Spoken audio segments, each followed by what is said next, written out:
Hello everyone, welcome back to summer classes. तो आज इस वीडियो में हम बात करेंगे एलटीसी के बारे में। एलटीसी क्या है, कितने टाइप्स की होती है, कितने सालों में मिलती है, एलटीसी के लिए कौन कौन एलिजिबल होता है, और सबसे ज़्यादा कंफ्यूजिंग सवाल जो है वो आपके परिवार के कौन कौन से सदस्य जो हैं वो एलटीसी का फ़ायदा ले सकते हैं, एलटीसी के लिए वो एंटाइटल माने जाएंगे, वो कौन से सदस्य हैं।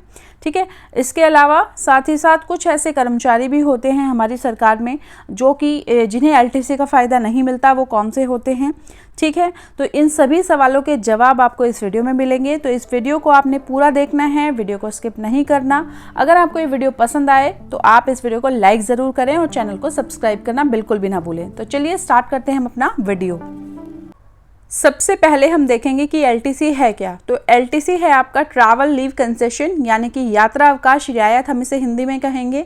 बेसिकली इसका मतलब क्या होता है, इसका मतलब ये होता है, अगर मैं साधारण शब्दों में आपको समझाऊं, कि गवर्नमेंट की तरफ से जो है वो जो सरकारी कर्मचारी हैं उनके लिए जो है ये इसकी सुविधा होती है। इसमें आप सरकार के द्वारा नियमानुसार जो तय होते हैं, नियम जो ऑलरेडी हैं उनके अनुसार भारत के अंदर आप पूरा भारत में कहीं भी ट्रैवल कर सकते हैं, जिसके लिए आप सरकार से रियायत और भुगतान की मांग कर सकते हैं, और जो है सरकार हमें इसका जो है बेनिफिट देती है। ठीक है। तो ये तो हुई एक बात, बाकी जो सारी डिटेल्स है वो आगे मैं आपको बताऊंगी। तो इसके बाद बात आती है कि एलटीसी कितने प्रकार की होती है। तो एलटीसी आपकी दो प्रकार की होती है। पहली होती है आपकी होम टाउन और दूसरी होती है आपकी एनी प्लेस इन इंडिया। पहली होम टाउन यानी कि स्वनगर। इसका मतलब क्या है, इसका मतलब ये है कि मान लीजिए आप राजस्थान, हरियाणा, चंडीगढ़ या किसी और जो है स्टेट के निवासी हैं या कहीं और रहते हैं, और आपकी जॉब लगी है वो दिल्ली के अंदर। ठीक है। तो आप दिल्ली में आप जॉब करने आए हैं, और जब आपने जॉब आपने ज्वाइन किया था तो आपको डिक्लेरेशन वगैरह सारी डिटेल जब लेते हैं तो उस टाइम आपने अपने होम टाउन में अपना जो आपका होम टाउन है या जहाँ के आप निवासी हैं वहाँ का एड्रेस आपने फिल किया है, तो ऑटोमेटिकली जो है वो आपका होम टाउन वहाँ पर डिक्लेयर हो जाता है। ठीक है। तो ऐसे में क्या होता है कि सरकार हमें ये प्रोविज़न देती है कि हम अपने होम टाउन में भी ट्रैवल कर सकते हैं। ये कब कब और कितने टाइम में होता है ये आगे मैं आपको बताऊंगी। ठीक है। तो उसके लिए भी हमें जो है यहाँ पर कंसेशन मिलता है। दूसरा है आपका एनी प्लेस इन इंडिया, यानी कि मतलब पूरे भारत में आप कहीं भी यात्रा कर सकते हैं। इसके लिए टाइम पीरियड अलग होता है। होम टाउन में जो आप एलटीसी ले सकते हैं वो 2 साल का ब्लॉक ईयर पीरियड होता है। 2 सालों में आप एक बार जो है वो होम टाउन के लिए एलटीसी ले सकते हैं, और जो एनी प्लेस इन इंडिया है उसमें 4 साल में आप एक बार जो है एलटीसी के लिए जो होगा आप उसको अवेल कर सकते हैं। ठीक है। इसको मैं थोड़ा डिटेल में समझाना चाहूँगी। मान लीजिए आपका टोटल 4 साल का ब्लॉक ईयर है, जिसमें कि आप 2 बार जो है वो होम टाउन के लिए एलिजिबल होते हैं, और एक बार जो है वो आप एनी प्लेस इन इंडिया यानी कि भारत में कहीं भी जो है एलटीसी के लिए एलिजिबल होते हैं। तो यहाँ पर आप 4 सालों में 2 ही एलटीसी ले सकते हैं, या तो आप 2 होम टाउन ले सकते हैं, या फिर आप एक होम टाउन और एक एनी प्लेस इन इंडिया को चूज़ कर सकते हैं। ठीक है। यानी कि आप 4 साल में सिर्फ 2 बार ही एलटीसी अवेल कर सकते हैं, 3 बार नहीं कर सकते। ठीक है। इसके बाद बात आती है कि एलटीसी के लिए एलिजिबल कौन है, यानी कि कौन से ऐसे एम्प्लॉयज़ हैं, कौन से ऐसे कर्मचारी हैं जो कि एलटीसी के लिए एलिजिबल माने जाते हैं। तो यहाँ पे न्यू रिक्रूटमेंट जो होती है उनके लिए ये सवाल है। तो आपकी ज्वाइनिंग को जब 1 साल हो जाता है तो आप एलटीसी के लिए जो है वो अवेल करने के लिए एलिजिबल हो जाते हैं। ठीक है। इसके बाद आता है सबसे ज़्यादा इम्पॉर्टेंट सवाल, what is the definition of family for LTC. ठीक है। तो यहाँ पे जो एलटीसी के लिए फैमिली की डेफिनेशन दी गई है उसमें सबसे पहले आता है spouse of the government servant, ठीक, एंड 2 सर्वाइविंग अनमैरिड चिल्ड्रन और स्टेप चिल्ड्रन। ठीक है। सेकंड है आपका पेरेंट्स के बारे में अगर बात करें तो पेरेंट्स जो हैं वो अगर पूरी तरह से गवर्नमेंट सर्वेंट के ऊपर डिपेंडेंट हैं तो जो है वो एलटीसी के लिए इंटाइटल माने जाएंगे। अब यहाँ पे डिपेंडेंसी के लिए भी एक अलग रूल है। वो रूल आपका ये है कि यदि आपके परिवार यानी कि जो गवर्नमेंट सर्वेंट है उसके अलावा परिवार के सदस्य की सभी सोर्स ऑफ इनकम जो है वो 9,000 से ऊपर नहीं है, तो वो जो होंगे गवर्नमेंट सर्वेंट पर पूरी तरह से डिपेंडेंट माने जाएंगे। ठीक है। तो मान लीजिए माता पिता जो है वो सर्विस में नहीं है तो वो गवर्नमेंट सर्वेंट पर डिपेंडेंट माने जाएंगे। लेकिन अगर वो मान लीजिए पेंशनर्स हैं, ठीक है, उनको पेंशन मिलती है, रिटायर्ड हैं, तो जो है वो एलटीसी के लिए एंटाइटल नहीं होंगे। ठीक है। इसके बाद बात करते हैं यहाँ पर 2 क्लॉजेज इसमें और दिए गए हैं फैमिली को लेकर।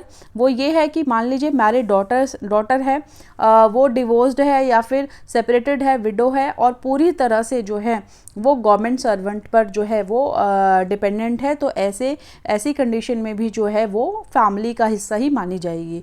दूसरा क्लॉज यहाँ पर दिया गया है अनमैरिड ब्रदर के लिए कि यदि वो जो है पूरी तरह से जो है वो डिपेंडेंट है गवर्नमेंट सर्वेंट पर, ठीक है, तो ऐसे में वो भी जो है माना जाएगा, आपका एलटीसी के लिए एंटाइटल माना जाएगा। और साथ ही साथ यहाँ पे ध्यान रखने वाली बात ये है कि भाई के बहन के मामले में, मान लीजिए बहन के मामले में यदि उनके माता पिता जीवित ना हो या फिर जो है माता पिता भी गवर्नमेंट सर्वेंट के ऊपर ही जो है वो डिपेंडेंट हैं, आश्रित हैं, तो उसके बाद जो है अनमैरिड जो आपका ब्रदर है उसको भी जो है आप एलटीसी के लिए यहाँ पर एंटाइटल मानेंगे। तो यहाँ पर एक जो सबसे ज़्यादा कन्फ्यूजन वाला एक और जो क्लॉज आता है वो आता है माता पिता के मामले में, तो ठीक है, जब आप बात आती है सास ससुर की तो कन्फ्यूजन होता है। तो ऐसे में सास ससुर जो होंगे, मान लीजिए आप फीमेल हैं, आपके हस्बैंड जो हैं वो प्राइवेट जॉब में हैं और आप एलटीसी के लिए अवेल कर रही हैं, तो ऐसे में सास ससुर जो होंगे वो एलटीसी के लिए एलिजिबल या फिर एंटाइटल नहीं माने जाएंगे। ठीक है, आप, आपके हस्बैंड, आपके बच्चे जो होंगे वो ही सिर्फ एलटीसी को अवेल कर सकते हैं। नेक्स्ट पॉइंट है आपका कि एलटीसी का फ़ायदा किन कर्मचारियों को नहीं मिलेगा। तो जो कर्मचारी जो है मान लीजिए सस्पेंशन में हैं या सस्पेंड किए गए हैं किसी वजह से, तो उनको जो है एलटीसी के लिए वो अवेल नहीं कर सकते। ठीक है, और इसके साथ साथ जो आपके रेलवे के एम्प्लॉयज़ होते हैं या फिर एयरलाइंस वाले एम्प्लॉयज़ होते हैं, उनको भी यहाँ पर एलटीसी के लिए जो है मान्य नहीं माना जाता, क्योंकि वहाँ पे ऑलरेडी जो है वो काफ़ी सारी फैसिलिटीज़ उन्हें दी जाती हैं, तो ऐसे में जो है वो एलटीसी को अवेल नहीं कर सकते। ठीक है, तो इस वीडियो में हमने देखा कि एलटीसी आपकी 2 टाइप्स की होती है। 4 साल का ब्लॉक ईयर होता है जिसमें कि आपका 2 साल में आप जा सकते हैं अपने होम टाउन में और एक बार आप जा सकते हैं, 4 साल में एक बार जा सकते हैं आप एनी प्लेस इन इंडिया। ठीक है, इसके बाद जो है फैमिली को लेकर हमने देखा कि जो हस्बैंड वाइफ, बच्चे जो हैं 2 बच्चे जो हैं एलटीसी के लिए एंटाइटल होते हैं। बाकी हस्बैंड के जो माता पिता हैं वो अगर पूरी तरह से गवर्नमेंट सर्वेंट यानी कि हस्बैंड जो हैं गवर्नमेंट सर्वेंट जो है उस पर पूरी तरह आश्रित हैं, तो वो भी जो है एंटाइटल होंगे एलटीसी के लिए। लेकिन सास ससुर वाले केस में सास ससुर जो है इसके लिए एलिजिबल नहीं माने जाएंगे। ठीक है, तो ये कुछ मेन पॉइंट्स थे जो मैंने यहाँ पे आपको रिपीट करके बता दिए हैं। इसके बाद बारी आती है कि एलटीसी को अवेल कैसे कर सकते हैं, एलटीसी के लिए कौन कौन सी जगह जा सकते हैं, एलटीसी में भुगतान कब और कैसे मिलता है और क्या है कंप्लीट प्रोसेस। अगर आप इन सभी सवालों के जवाब पाना चाहते हैं तो हमारी नेक्स्ट वीडियो ज़रूर देखिएगा, जिसमें मैं आपको पूरा प्रोसेस बताऊंगी, सारी डिटेल दूंगी कि किस तरह से आप एलटीसी को अवेल कर सकते हैं। तो अगर आपको ये वीडियो पसंद आया हो तो इस वीडियो को लाइक करना और चैनल को सब्सक्राइब करना बिल्कुल भी ना भूलें। आप इस वीडियो को अपने दोस्तों के साथ, अपने कलीग्स के साथ भी शेयर कर सकते हैं। तो आगे आने वाली फर्दर वीडियोस के लिए बेल आइकन पर भी ज़रूर प्रेस करें। तो मिलते हैं हम अपनी नेक्स्ट वीडियो में, तब तक के लिए बाय बाय, टेक केयर।